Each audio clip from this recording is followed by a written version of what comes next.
Hola a todo el mundo. El episodio de hoy es uno de esos en los que Jairo, del canal de Entomopatía con Jairo, al cual os invito a que os suscribáis, y un servidor, yo, Dani, del canal Dani Cultura, al cual también os invito a que os suscribáis, hacemos un episodio conjunto en el que analizamos un tema que nos llame la atención por la razón que sea y empezamos a proponer cositas. Y hoy el tema es agroecosistemas, que sé que a muchos y muchas de las personas de ambas comunidades les interesa este asunto. Así que, sin más y sin menos, empezamos.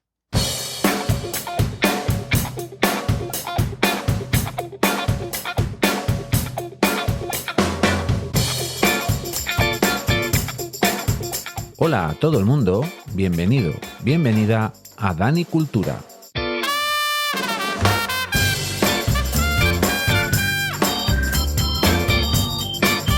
El podcast que, con una visión permacultural, va a tratar diferentes temas que seguro que te van a interesar.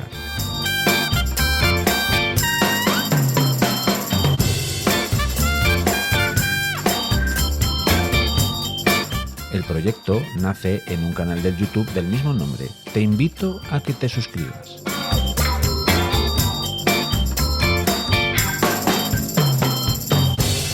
Espero que estéis muy a gusto y vamos allá.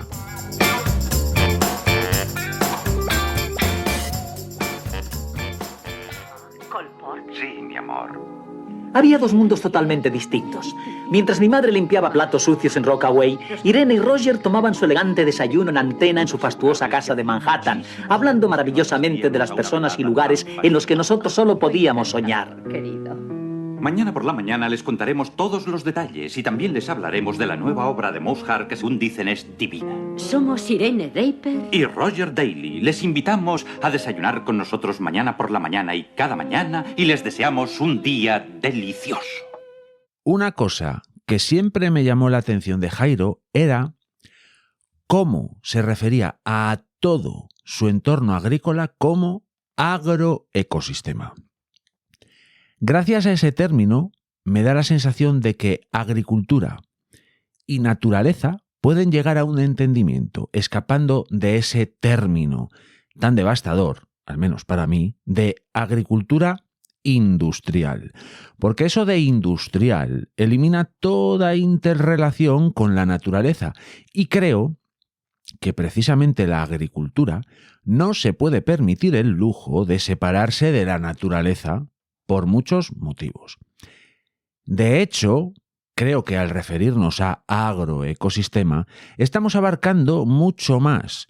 Y esto hay que cogerlo con pinzas, ya que puede, y solo puede, que dicho término esté ya muy manoseado en las facultades de ciencias agrícolas, ojo. Pero al menos según lo veo yo, eso de agroecosistema abarca más cosas que plantas hortícolas y determinados manejos. Abarca el manejo, sí, pero si antes decía que el término abarca o al menos pretende interrelacionarse con la natura, esto limita el espectro de los manejos, porque un agroecosistema no puede ser manejado a golpe de agroindustria. Esto es fertilizantes de origen sintético, bolitas azules en general, plaguicidas a cascoporro, herbicidas y todo tipo de sustancias absolutamente dependientes de los combustibles fósiles que tan volátiles son en los mercados. Y aquí es el punto en el que Jairo nos ha enseñado tanto a tantas personas, porque si su canal Entomopatía con Jairo, que por supuesto debéis de suscribiros si no lo estáis ya, si este canal destaca por algo, es por ese manejo que combate las posibles plagas con la ayuda inestimable de los insectos depredadores de esas posibles plagas. Que si cocinélidos, que si crisopas, que si sírfidos, que si ácaros, que si avispas parasitoides, en fin, un montón de naturaleza en nuestra ayuda.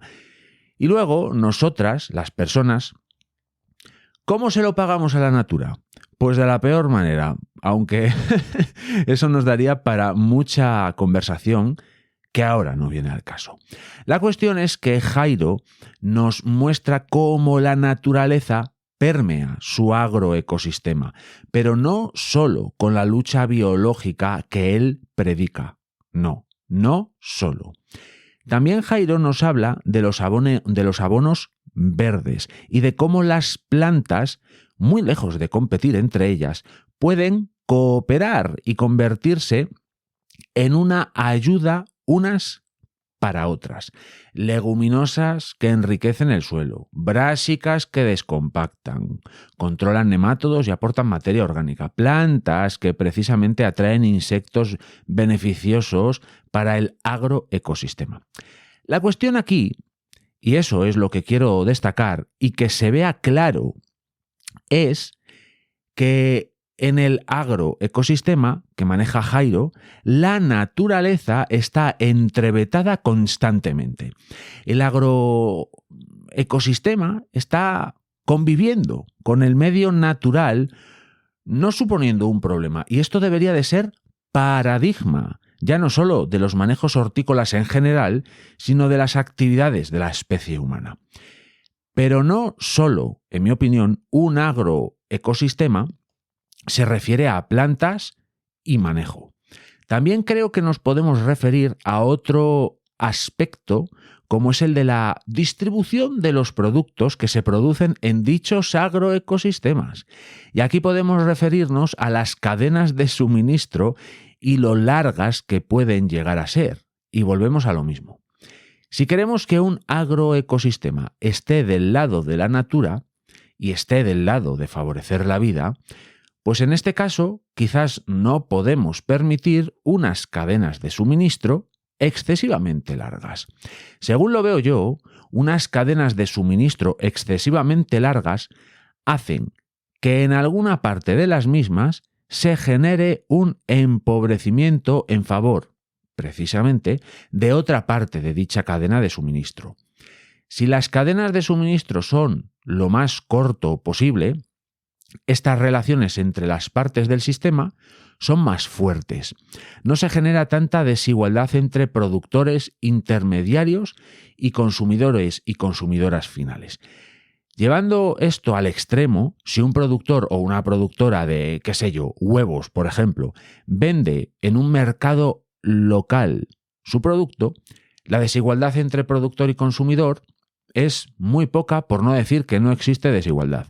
Ahora bien, si una industria, y uso la palabra industria a propósito para reflejar lo que quiero decir, si una industria de producción de huevos vende su producto en la otra parte del mundo conocido, la cantidad de oscuros rincones que pueden existir en mitad de este proceso de distribución son tantos que el debilitamiento de alguno de los eslabones de la cadena está casi asegurado.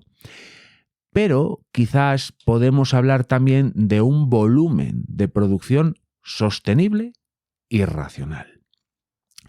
El mundo no puede permitirse un agroecosistema que juega a ser Dios y ofrecer en el mercado todos los productos que se nos puedan ocurrir los 365 días del año. Una producción estacional que se ajuste a los ritmos de la vida, de las plantas, hasta de las personas, quizás es lo que mejor favorece el cuidado del planeta, de las personas y del reparto justo. Ya sabéis que yo miro todo usando el prisma de la permacultura y estas son sus éticas: cuidado del planeta, cuidado de las personas y un reparto justo. Aunque si lo pensáis fríamente, más que éticas permaculturales, son éticas muy racionales y son éticas que, al menos en mi opinión, deben de estar muy presentes en el manejo de un agroecosistema, y una razón fundamental es, precisamente, esto que comento: una producción sostenible y racional. Porque cuando nos referimos a la producción dentro de un agroecosistema no es exactamente lo mismo que hacer tornillos, por ejemplo. Si generamos una producción excesiva de plantas hortícolas o, por ejemplo, carne de vacuno o de cordero o leche, porque la ganadería también podría considerarse un agroecosistema, si generamos excesos de producción, lo que estamos creando son desequilibrios en esos agroecosistemas que van en contra precisamente del medio natural, y de verdad os digo que es algo que no nos podemos permitir. Y hay un elemento en todo esto de los agroecosistemas que pasa muy desapercibido, aunque no es así por parte de Jairo, ni de mí, ni de ti, que estás escuchando este episodio que hacemos a la limón. Y ese elemento fundamental no es otro que el suelo. Si en un agroecosistema generamos excesos de producción sin tener en cuenta, como llevo diciendo ya varios minutos, que estos agroecosistemas están estrechamente relacionados con la natura, con la trama de la vida, y que precisamente estos agroecosistemas nada tienen que ver con una industria, con una factoría de producción alejada de la naturaleza o los ecosistemas naturales, entonces corremos el riesgo de generar un grave problema de desequilibrio en un ecosistema clave y crucial en el planeta como es el suelo. Ojo con esto, porque a veces se pasa de puntillas por eso y por esto del suelo. Y precisamente eso, el suelo, es en muchas ocasiones clave en la naturaleza. Suelos pobres, degradados y a veces maltratados y casi inexistentes son fundamentales para que no haya vida. Así que lo contrario genera que sean fundamentales para el desarrollo de la misma. Pero es que, además, yo entiendo un agroecosistema como un sistema en el que hay interrelaciones entre personas. Porque ¿acaso no es un agroecosistema un conjunto de pequeñas huertas en las que las personas se relacionan, intercambian saberes y semillas, así como pequeñas relaciones comerciales, sí, comerciales basadas en trueques? Yo te doy unos calabacines y tú me das una jaula de manzanas y cosas así. En mi opinión, un agroecosistema también tiene un componente social en el que los saberes ancestrales no se pierden y en el que las personas tienen un acercamiento a la naturaleza gracias a sus pequeñas huertas que forman parte de un todo un poco más grande formado por un conjunto de pequeñas cosas. ¿O acaso ir a la huerta no es ir un poco a conectar con la naturaleza? ¿O acaso ir a la huerta no es ir un poco a conectar con otras personas de las que obtenemos amistad, saberes y a veces ayuda? Que para el más suspicaz de los y las oyentes que se están congregando hoy aquí, es fácil observar que mi punto de vista está más enfocado a este tipo de pequeñas huertas familiares. Sí, y ese suspicaz oyente dirá, en la intimidad de sus pensamientos, que el caso de Jairo es diferente porque él maneja un agroecosistema más grande y con los fríos objetivos de una producción de cara a los tenaces, qué sé yo decir, programas informáticos, esas cuentas de resultados desde una oficina que se calculan a golpe de hoja de cálculo. Pero si habéis estado viendo el canal de mi amigo Jairo desde hace tiempo, también habréis visto, como yo, que hay una superficie de huerta en la que los y las trabajadoras de su agroecosistema obtienen ricos, sabrosos y sanos productos para su autoconsumo, y eso, al final, genera interrelaciones personales, que no tienen por qué ser siempre buenas, ojo, incluso en un sistema como el de Jairo, porque sí, Jairo maneja un verdadero agroecosistema y es un gran ejemplo, porque incluso en un espacio hortícola en el que las frías y tenaces hojas de cálculo marcan en gran medida el ritmo, también ahí es posible crear un verdadero agroecosistema en el que se favorece la vida, en el que la natura está metida de una u otra forma hasta el centro del más grande de los invernaderos. ¿Qué no podremos hacer tú y yo, que tenemos una huerta familiar, precisamente con eso, con nuestra pequeña y humilde huerta familiar que cuidamos como si fuese un pedacito de bosque? ¿Qué no podremos hacer nosotros y nosotras si Jairo puede hacerlo? Así que, Jairo, con otro tipo de visión más técnica y especializada que la mía, ¿qué opinas sobre el concepto de agroecosistema? Boris, mira esta hoja. Es perfecta. Y esta, mira. Ah, sí, creo que este es el mejor de los mundos posibles. Bueno, ciertamente es el más caro. ¿No es increíble la naturaleza? Para mí, la naturaleza, ya sabes, son arañas y chinches. Y luego eso de que el pez grande se come al chico y plantas carnívoras. Todo es como un enorme restaurante. Yo lo veo así. Sí, pero... Bueno, ¿cuánto tiempo y qué gran tema y qué responsabilidad, Dani, el abrir a estas nuestras comunidades un tema en el cual me siento muy integrado y que, bueno, habrá que empezar a definirlo. Entonces, como bien has dicho, bueno, vamos a empezar definiendo lo que sería un agroecosistema.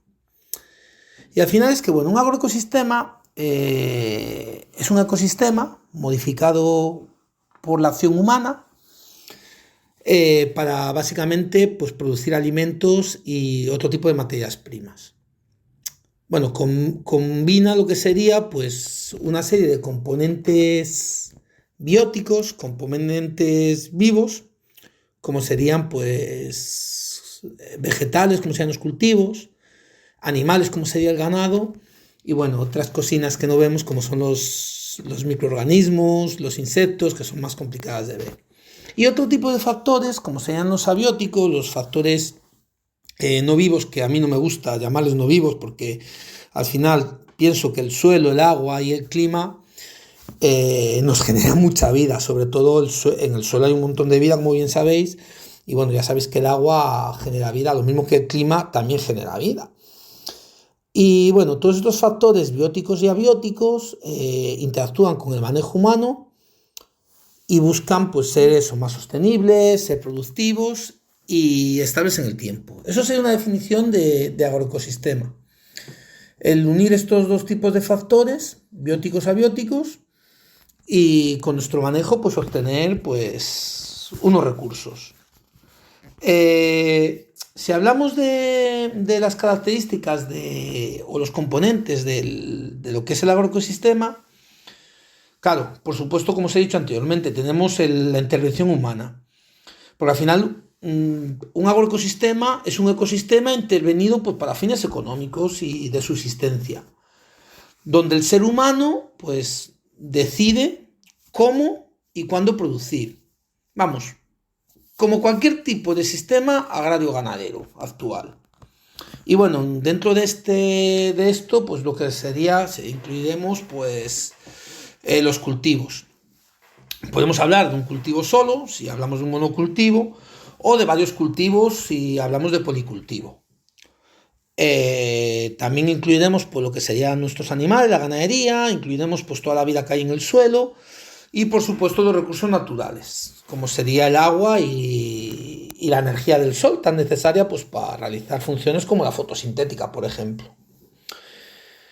Los agroecosistemas, a diferencia de lo que sería un ecosistema natural, es que dependen de externos pues, para su gestión. Por supuesto, en este caso hablamos pues, del trabajo que realizamos dentro de ellos, pues si necesitamos algún tipo de combustible, si tenemos algún apero pues, para preparar la tierra o incluso pues, fertilizantes, ¿no? Al final el compo, el estiércol que usemos es ajeno a nuestro ecosistema, dentro del agroecosistema. Esa sería básicamente una de las diferencias principales. Y bueno, lo que sí es cierto, que en los agroecosistemas, lo que toma un papel fundamental y es de vital importancia es la biodiversidad. Esa biodiversidad que tanto muestro, tanto os enseño en mi canal. Y al final es que tener una biodiversidad funcional, ya dentro de esta pues hablo de fauna natural y también pues distintas especies vegetales que se integran dentro del agroecosistema, hace que este sea más saludable. Por supuesto, siempre que ésta sea funcional y conservativa. Esta biodiversidad nos va a ayudar pues, a regular, pues, aunque no lo creáis, parte del clima y de la fertilidad del suelo. Pero bueno, básicamente los agroecosistemas serían unos ecosistemas agrarios manejados bajo un concepto, un principio de agroecología. ¿Y esto qué nos proporciona? Pues nos proporciona, entre otras cosas, conservar los recursos y la biodiversidad de nuestra zona. Es verdad que bueno, quiero aquí recoger un guante que me ha echado Dani y quiero ampliarlo porque me toca muy de lleno. Dani os ha hablado de la agricultura industrial. ¿Y por qué digo que me toca muy de lleno? Pues bueno, yo soy parte del sistema de la agricultura industrial y creo que sería hipócrita si no os cuento o no os digo que estoy dentro de este sistema, porque al final todos sabéis que estoy dentro del sistema. Yo al final gestiono una explotación agraria de unas 30 hectáreas de cultivo bajo abrigo, es decir, de invernadero. Trabajo para una empresa que exporta productos, sí es cierto que exportamos a Europa, intentando que sea de la manera más sostenible, pero bueno, al final formo parte de ese sistema industrial. Y formo parte de ese sistema industrial que estoy hasta el cuello metido dentro de él. No tengo ni por qué sentirme orgulloso ni menos orgulloso de formar parte de este tipo de agricultura. Porque al final pues es una agricultura que usa fuentes para producción basadas en el petróleo. Simplemente el plástico tan criminalizado, y no sin falta de motivo, también os lo digo, pues forma parte de mi agroecosistema. Aunque también os voy diciendo que van apareciendo otras alternativas, no en sí en el manejo de cubierta, que eso es imposible de manejar de otra manera, aunque es verdad que ese plástico es reciclable y vuelve a entrar en recirculación y demás. Sí, en otros recursos como serían la rafia o los plásticos de acolchado, que ya hay otras alternativas pues más sostenibles, compostables, como serían rafias compostables o como podéis ver en el canal, que yo empleo de acolchado el papel. En este sentido sí que es verdad que mi forma de producir de manera, entre comillas, industrial, tiene esa parte pues, de sostenibilidad que es súper importante. Pero bueno, por desgracia, y como os comentaba Dani, yo sí que tengo que lidiar con hojas de Excel. ¿Qué solo ven? Pues los balances que existen entre los kilos que saco por metro cuadrado y que estos no estén por debajo de un presupuesto que me marcan. Y por otro lado, pues también que tengo unos costes que no se me disparen, más bien que cada vez sean menores, sin yo conocer los márgenes de venta que pueda tener o no mi empresa. Aunque bueno, es una fría realidad, el que nace de los balances de cuentas, de los recursos financieros y de la rentabilidad, que en cierto modo también he de decir que es parte de la sostenibilidad, porque al final, si los números no salen, no hay el principio básico que es la sostenibilidad. Y esto es verdad que es una sostenibilidad más cruel, pero bueno, hay que lidiar con ella. También os digo, si bien es cierto que pertenecer a este tipo de sistema industrial, os digo que me hace reflexionar mucho de si las cosas se pueden hacer de otra manera. Y ahí es donde os quiero decir que sí, que efectivamente las cosas sí se pueden hacer de otra manera.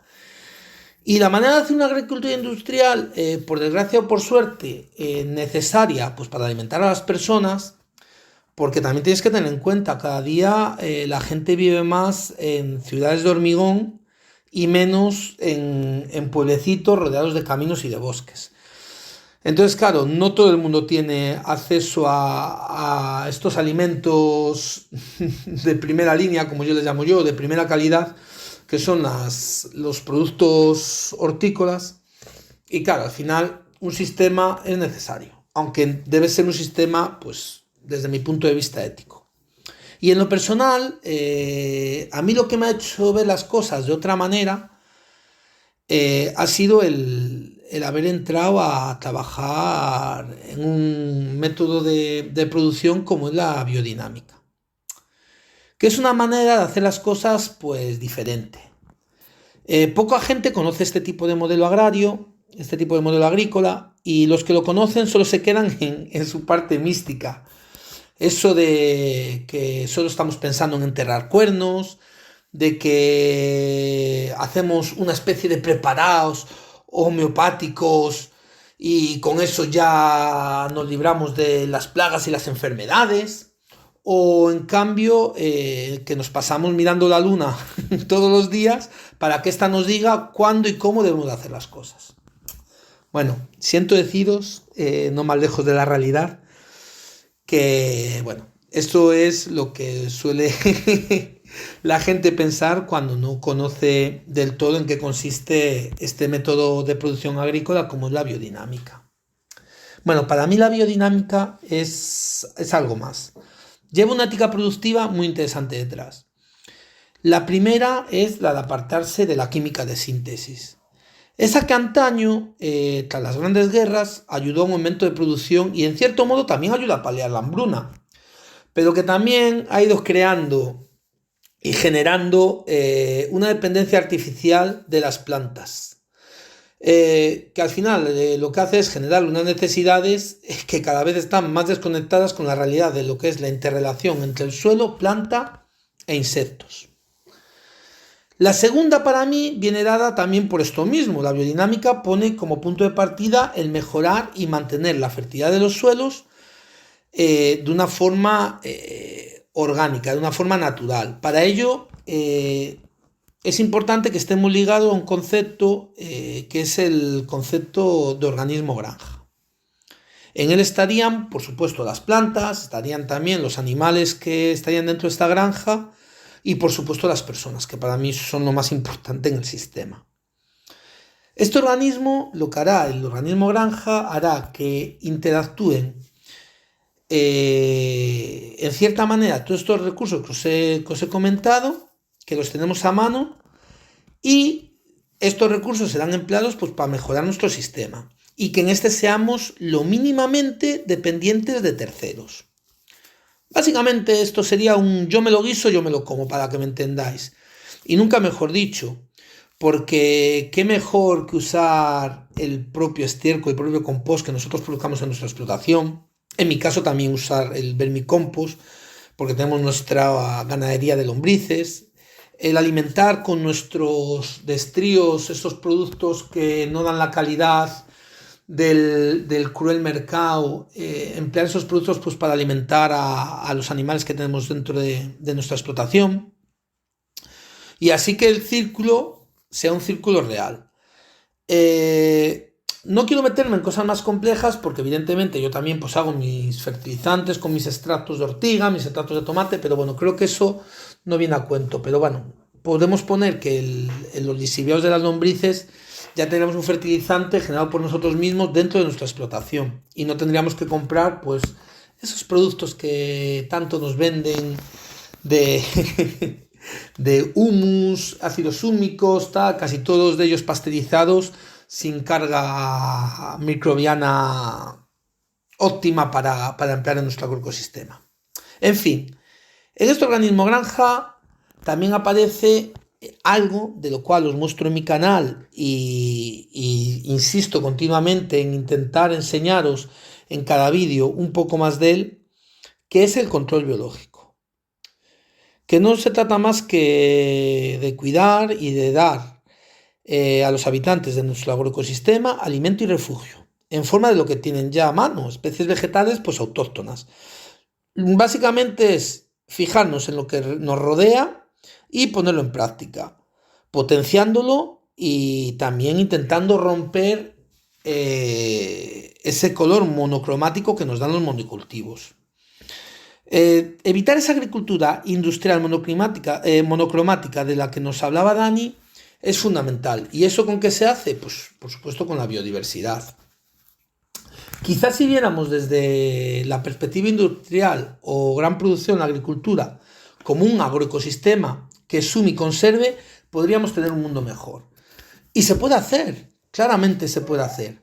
En mi forma de ver esto está mi forma de actuar, siendo la premisa siempre el dejar algo mejor de lo que me encuentro al que venga detrás. Al final, para mí es tomar más un papel de guardián que el de un creador. Pues todo agroecosistema que se tercie siempre tendrá el papel del humano en la intervención y créanme, somos directa e indirectamente el factor más desequilibrante de este balance entre civilización y naturaleza. Dicho esto, voy a entrar en el barro, como me gusta. De la manera que me caracteriza, debemos de tener más soberanía alimentaria. Y esto no es solo tener nuestro huerto, tener nuestros animales o tener menos dependencia de terceros.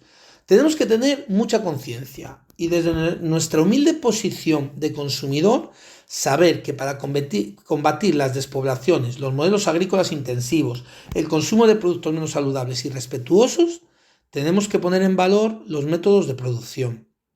Hoy es caro consumir vegetales o carne. Es más barato comerte, pues yo que sé, un alimento procesado. Un alimento pues a base de esas grasas, de esos conservantes que sinceramente poco saludables son. Claro, consumir un alimento que se ha hecho a fuego lento, y con fuego lento me refiero a que he tenido el tiempo de proceso para desarrollarse, poca gente sabe, por poneros un ejemplo, que cuando hablamos, por ejemplo, en un pimiento, que es lo que más domino y lo que más cultivo, desde que ponemos esa planta hasta que obtenemos un fruto, pasan 3 meses. Pero bueno, si voy más allá, es decir, desde que yo pongo una semilla en el semillero a que tengo una planta, va también aproximadamente unos 45 o 60 días. ¿Esto qué quiere decir? Que desde que empezamos el proceso de semilla a fruto, pueden pasar hasta casi 5 meses. Claro, en los tiempos en los que vivimos, en ese tiempo de cortoplacismo, donde no resistimos un solo minuto de atención y donde amamos que nos den todo hecho en el tiempo mínimo posible, pues creo que es una cosa que nos debería hacer reflexionar. Porque al fin y al cabo, el hacer las cosas bien lleva mucho tiempo, pero destrozarlas es cuestión de segundos. Destrozar un suelo, dopar una planta o un animal, es decir, conseguir cosechas uniformes o tener en nuestra mesa una carne producida cada vez en espacios más cortos de tiempo, no es el camino. Por eso pienso que se debería medir todo con ese parámetro, el de dar valor a lo que se hace con fuego lento. Y me diréis, ¿por qué os he soltado esta chapa? Que igual estáis diciendo, no entiendo por dónde vas o a dónde quieres ir. Pues bueno, lo voy a explicar. Aquí viene mi crítica. Porque yo veo, leo y escucho mucho. Y entiendo que debemos animarnos a realizarnos de nuestros sistemas de producción unos agroecosistemas para ser más libres, para poder disfrutar de esa conexión con la naturaleza, de la cual nos vamos desvinculando, pero tenemos que hacer las cosas con cabeza. No porque de regenerar algo tenemos que buscar acelerar unos procesos de una manera inmediata. Y bueno, hay herramientas para hacerlo correctamente. Una de esas herramientas es la agricultura sintrópica, que nació en Brasil y fue desarrollada por el investigador y agricultor suizo Ernst Götz, allá por la década de los 80. Aunque este tipo de modelo también debe ser realizado a fuego lento y con cabeza, sin romper equilibrios y apoyándose en lo que tenemos más cerca, evitando, por ejemplo, los principales problemas ambientales derivados de una acción mal interpretada. Me diréis, Jairo, vale, ¿qué tienes en contra de la agricultura sintrópica? No tengo absolutamente nada, me parece un sistema brutal, pero bueno, si se hace bien, correctamente. Extrapolar, por ejemplo, especies vegetales que son de zonas tropicales a un clima, por ejemplo, como tenemos el nuestro, el Mediterráneo, o a un clima atlántico, como tenemos en la península ibérica, en las distintas zonas de la península ibérica, que hay distintos climas, pues al final puede generarnos una pérdida de biodiversidad nativa. Es decir, traer especies exóticas pueden ser una causa principal de que se extinga pues, la flora y la fauna local. Que encima estas especies exóticas compitan por la luz, por el agua, por los nutrientes, y que desplacen a lo que tenemos nativo. Por eso siempre os digo que a la hora de buscar crear de nuestro sistema agrario un agroecosistema, es observar qué especies tenemos para poder ir acompasado con nuestro entorno. También, bueno, puedo hablar de que podemos intentar estar buscando una mejora de la fertilidad del suelo y estar consiguiendo el efecto contrario, producir una degradación. Veo muchos vídeos por ahí de gente poniendo eucaliptos como si no hubiera mañana o ricino y no ser conscientes realmente o conocedores del suelo que tienen y de la implicación que esa biomasa que va a darle al suelo puede suponer. Al final, en este punto y la revisión de todo, es el tener una observación real de las cosas para poder aplicarlas. Y no me quiero meter en el tema de transmisión de plagas y enfermedades, que es un tema que controlo bastante, no sé si por fortuna o por desgracia, pero aquí llevamos años sufriendo varias especies de invasoras que han llegado por el empleo de las modas de las plantas ornamentales y bueno, ya se han pasado los cultivos y ya están haciendo unos daños tremendos. No me quiero meter ahí. Muchas veces el traer pues estas ornamentales, estas cosas tan bonitas o tan aparentemente tan llamativas pues para mejorar nuestro sistema, pues puede traer también pues sus correspondientes plagas. Todo lo que os he dicho lo podéis llevar a vuestros huertos, a vuestros sistemas, porque es tal cual. Un sistema agrícola, para que se transforme en un agroecosistema,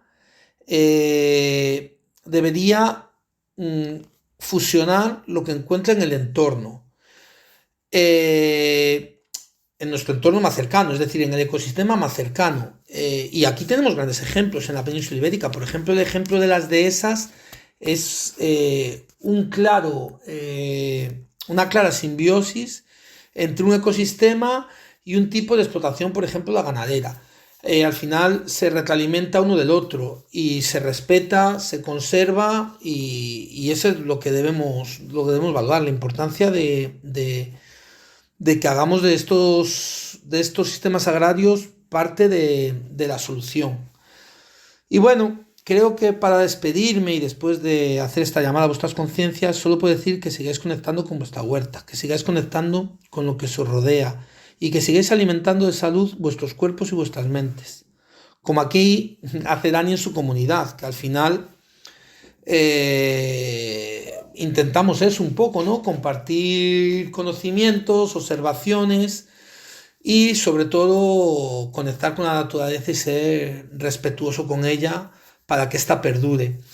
Yo lo intento en mi comunidad, acercando el mundo bichero a nuestro sistema para intentar conocer estas interacciones que también son tan beneficiosas y bueno, yo lo podéis ver, no soy ejemplo de nada, pero creo que intento transmitir que en el tema del control biológico, el aprovecharnos de nuestros ecosistemas cercanos, ayuda a hacer de nuestro sistema agrario un agroecosistema paralelo y que puede convivir perfectamente sin perjudicar al ecosistema que tengo cercano. Así que nada, Dani, muchas gracias por estas charlas y ya tenía muchas ganas, así que solo desearos una feliz vida huertera y lo dicho, hagamos de nuestros sistemas Agrarios, agroecosistemas. Los disfrutaréis mucho más. Somos Irene Draper y Roger Daly. Les invitamos a desayunar con nosotros mañana por la mañana y cada mañana y les deseamos un día delicioso.